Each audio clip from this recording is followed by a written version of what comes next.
Bismillahirrahmanirrahim. Assalamualaikum warahmatullahi wabarakatuh. Teman-teman semua, pagi ini saya berkesempatan untuk berbagi sedikit informasi mengenai hal yang saat ini sedang saya pelajari lebih dalam, yaitu Montessori. Sebelumnya saya ingin bercerita kenapa sih saya tertarik dengan metode Montessori.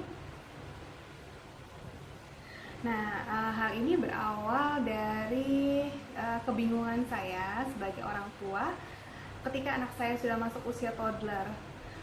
Pada saat itu belum terlalu lama juga sih saya bertanya-tanya, karena anak saya sekarang usianya sekitar 2,5 tahun. Waktu itu saya bertanya, kira-kira bagaimana sih agar saya bisa memfasilitasi anak saya dengan pendidikan yang mendukung tumbuh kembangnya secara optimal. Nah, yang saya inginkan seperti apa? Waktu itu saya berpikir, saya berusaha memilah-milah apa yang saya ingin agar anak saya dapatkan, agar masa keemasannya ini, di tahun-tahun pertama kehidupannya ini, dia bisa melewatinya dengan baik, sehingga kelanjutan perkembangan dia di tahapan selanjutnya itu bisa berjalan dengan lancar dan dengan optimal juga gitu.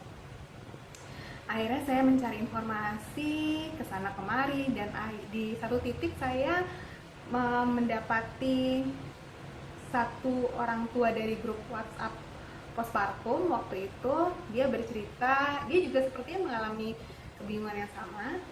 Dia bercerita bahwa dia baru saja melakukan observasi ke salah satu sekolah yang berbasis Montessori. Nah, hasil dari observasinya itu buat dia tuh sangat positif. Dia melihat anak-anaknya itu sangat teratur, lalu mandiri, tertib, dan happy dengan pembelajaran atau proses pembelajaran yang dilakukan.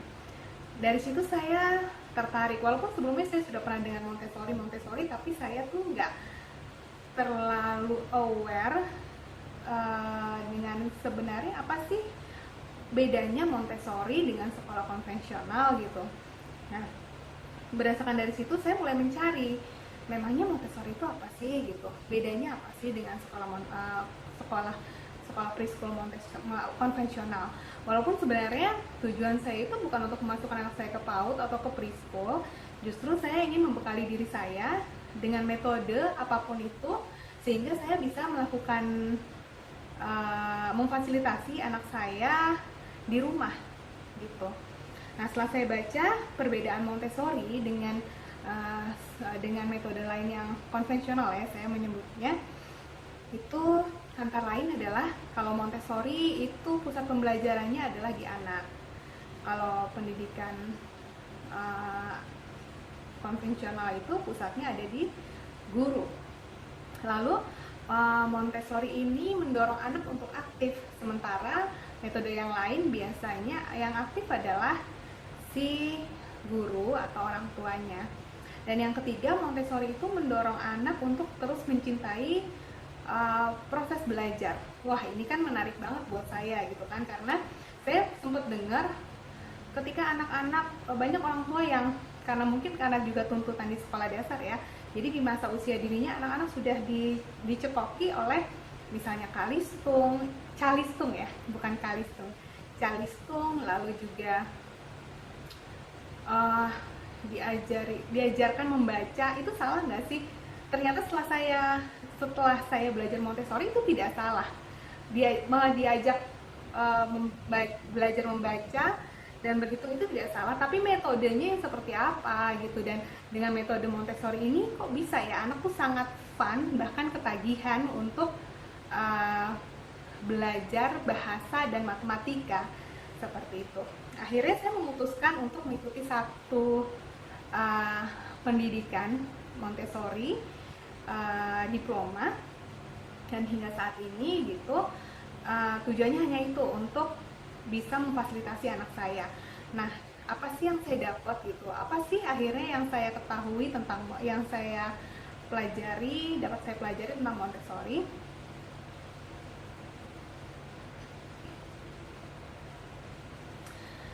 Di sini saya dapatkan bahwa memang Montessori itu berbeda dari metode-metode lain yang konvensional. Bisa dibilang dari metode lain itu kadang saya simpulkan ada dua gitu kan. Yang pertama, anak itu diajarkan metode Montessori dengan konvensional itu adalah metode konvensional ini saya bisa kategorikan menjadi dua. Yang pertama, anak itu happy, full bermain, tapi ketika ditanyakan insight apa sih yang dia dapat, atau nggak usah ditanyakan deh, kita lihat pulang dari PAUD A atau TKA apa sih yang dia dapat, ya happy gitu, main, pokoknya main gitu, tanpa tujuan pembelajaran yang terarah. Di satu sisi, di sisi yang satunya lagi itu berbeda, tapi juga tidak sesuai dengan yang saya inginkan. Apa itu? Anak-anak dari usia yang sangat dini diajarkan, dipaksakan untuk membaca dan menulis dengan cara atau dengan metode yang berpotensi membuat anak di masa yang akan datang jadi tidak suka membaca, tidak suka menulis, dan tidak suka belajar gitu kan. Nah, itu yang membuat saya juga cukup stressful jika hal itu terjadi dengan anak saya. Nah, di metode Montessori ini berbeda. Yang dipelajari, kalau boleh saya ceritakan, itu terutama adalah 5 area. Yang pertama adalah practical life. Ini sangat dasar sekali, bisa diajarkan sejak anak berusia sangat dini, let's say 1 tahun. Apa aja sih yang dipelajari? Nah, uniknya secara umum di Montessori itu kita belajar, anak itu diperkenalkan dari hal yang paling konkret sehingga in the end dia bisa memahami konsep-konsep yang abstrak. Itu tuh sangat berbeda sekali dengan misalnya anak dari kecil sudah diajarkan calistung atau diajarkan membaca yang ini huruf A, ini huruf B, disuruh menulis tiba-tiba gitu, dan dia harus bisa meramu itu di kepalanya, dimana dia belum sampai ke tahapan abstrak gitu, dia masih tahapan konkret. Kalau dengan Montessori berbeda. Jadi ketika anak mulai memasuki usia toddler, tugas orang tua itu adalah membekali dia practical life, keterampilan hidup sehari-hari yang nanti kedepannya pasti akan dia butuhkan. Mulai dari apa sih? Mulai dari pertama, anak bisa berjalan dengan lurus. Anak kan biasa anak cenderung nyenggol sana nyenggol sini, jatuh dan segala macam. Nah, diajarkan untuk berjalan dengan lurus, berjalan dengan tertib, berjalan dengan teratur. Anak diajarkan untuk naik tangga, melipat baju, kalau bagi yang muslim memakai mukena, memakai sarung, melipat sajadah, seperti itu. Lalu juga misalnya terkait dengan keterampilan sehari-hari yang lain, anak-anak diajarkan untuk memakai pisau, memakai gunting dengan benar. Tentu saja ketika memakai pisau, orang tua harus menyiapkan lingkungan yang yang prepare gitu. Memakai pisaunya tidak langsung memakai pisau besar orang dewasa, tapi memakai pisau yang cukup tumpul tapi memiliki fungsi yang sama. Misalnya dari memotong pisang dulu, sehingga ketika dia merasa, aku bisa memotong pisang, dia cukup percaya diri untuk melanjutkan ke pembelajaran selanjutnya. Seperti itu. Terus dari practical life, area kedua yang sangat penting untuk difasilitasi oleh orang tua adalah sensorial. Sensorial ini mencakup apa aja sih? Sensorial ini mencakup yang berkaitan dengan indera. Jadi intinya semua indera anak itu harus diasah, mulai dari penglihatan, pendengaran, penciuman, perasa, raba, lalu juga bentuk, warna, dan semuanya itu distimulasi sehingga organ-organ yang sudah terbentuk itu bisa berfungsi secara optimal, yang akhirnya mendukung pembelajaran di area yang lain. Memang ada hubungannya gitu kan, hubungannya sangat banyak, sangat erat dan sangat banyak. Seperti tadi saya kembali dulu ke practical life, itu anak-anak itu diajarkan atau didorong untuk memiliki disiplin, lalu memiliki rasa tanggung jawab dan rasa percaya diri. Nah, ini menjadi landasan baginya untuk belajar berbagai hal di tahapan selanjutnya. Sensorial itu ternyata ketika kepekaan anak di seluruh indera dalam di tubuhnya itu sudah mulai terasa, dia akan mudah untuk belajar mengenai bahasa, berbicara, mendengar, menulis, dan membaca. Dan juga dasar fondasi dia untuk mempelajari matematika, berhitung, dan mengenal konsep-konsep matematika. Seperti itu. Bahkan kita tahu jika ada anak berkebutuhan khusus, dia mengikuti terapi, biasanya yang diasah duluan adalah sensorial dan keterampilan praktisnya dia, seperti itu. Nah, bagaimana sih kaitannya? Sebenarnya ini tadi saya rekam di sekolah, tapi karena editornya bilang kok kayak ngapalin, mungkin saking groginya saya kali ya, kayak ngapalin dan jadinya tuh kayak nggak ada alurnya tuh kayak ya nggak bagus lah gitu kan. Jadi nah di sini maksudnya saya nggak bisa ngasih contoh aparatus yang banyak, tapi ini saya ada salah satu contoh. Ini namanya Pink Power. Ini adalah aparatus sensorial. Kalau misalnya dilihat, ini blok-blok balok-balok ini ada 10, dari atas ke bawah ada 10. Nah, kebanyakan aparatus Montessori itu ada memang di desain ada 10 gitu, 10 item gitu ya. Itu tujuannya juga ada kaitannya antara sensorial pun berkaitan dengan matematika, karena secara langsung anak akan belajar, oh ini ada 10, misalnya seperti itu. Nah, dari sini saja, dari susunan ini saja, walaupun nanti fasilitatornya atau direktrisnya atau orang tua nggak perlu bilang ini lebih kecil dari ini lebih kecil dari ini, nggak, kita cuma menyusunnya aja. Kita cuma nanti, ini saya cuma 3 yang saya pakai, cuma akan bilang seperti ini, dan kita acak, lalu kita minta ke anak, sekarang silakan kamu coba ya gitu, dan anak akan menyusun seperti ini gitu. Dari sini ketika dia melakukannya berulang-ulang, dia akan paham konsep besar kecil. Tapi sekaligus dari hal sensorial dia akan belajar yang namanya diskriminasi visual. Nah, seperti itu contohnya di sensorial. Setelah sensorial, mulai usia 3 tahun anak bisa belajar bahasa dan matematika. Caranya bagaimana? Apakah langsung dikasih pulpen, kertas, dan dia suruh nulis huruf A, B, C? Tidak. Dari bahasa itu pertama kita harus melatih kepekaannya dia dulu, gitulah. Kita akan memulainya biasanya dengan alat yang namanya sandpaper letter. Jadi ada satu papan yang di atasnya ada kayak pasir yang dibentuk A, B, C. Yang awalnya dilakukan adalah kita cuma minta dia meraba A. Jadi dari abjad 26 itu kita ambil 33. Misalnya A, ini A.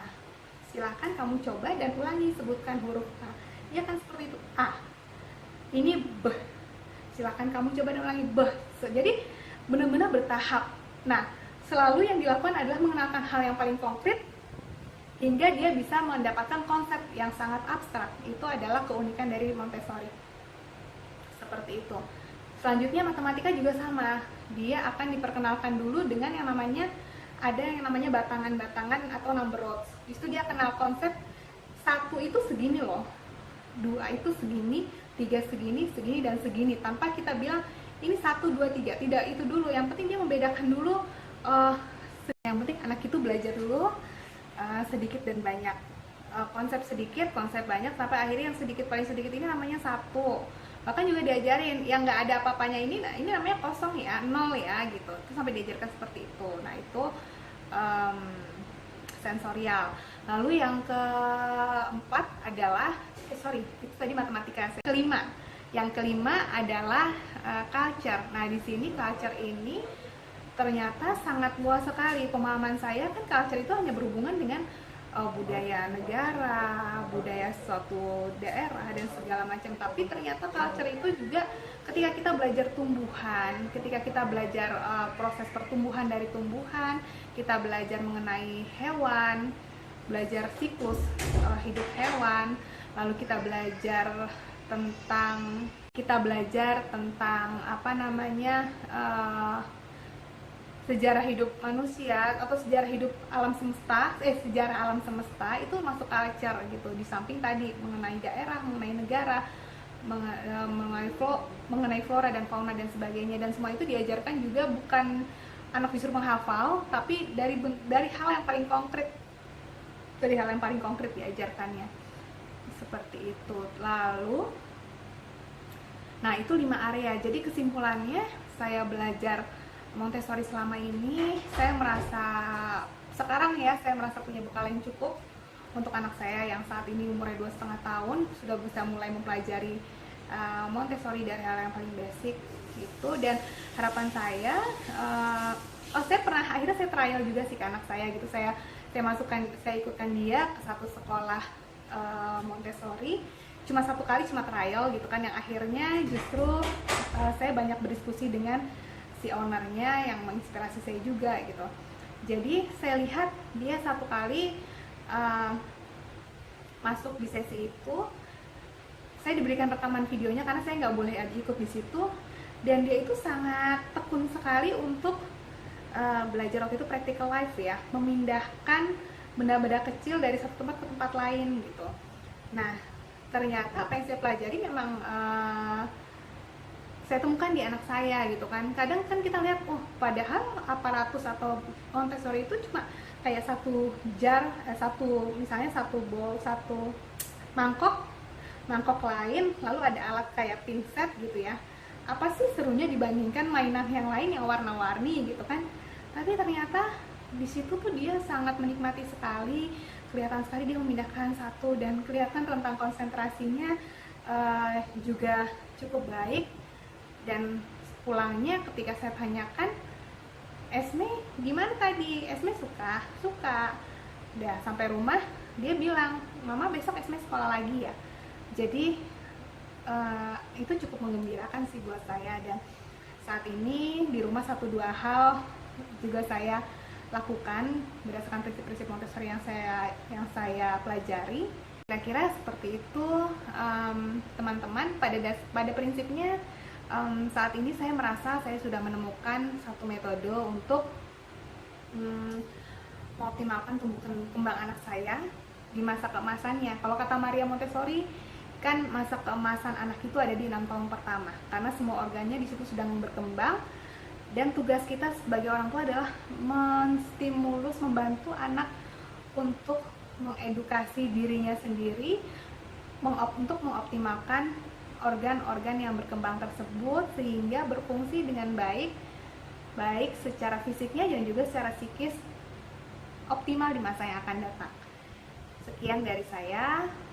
Selamat berpuasa. Assalamualaikum warahmatullahi wabarakatuh.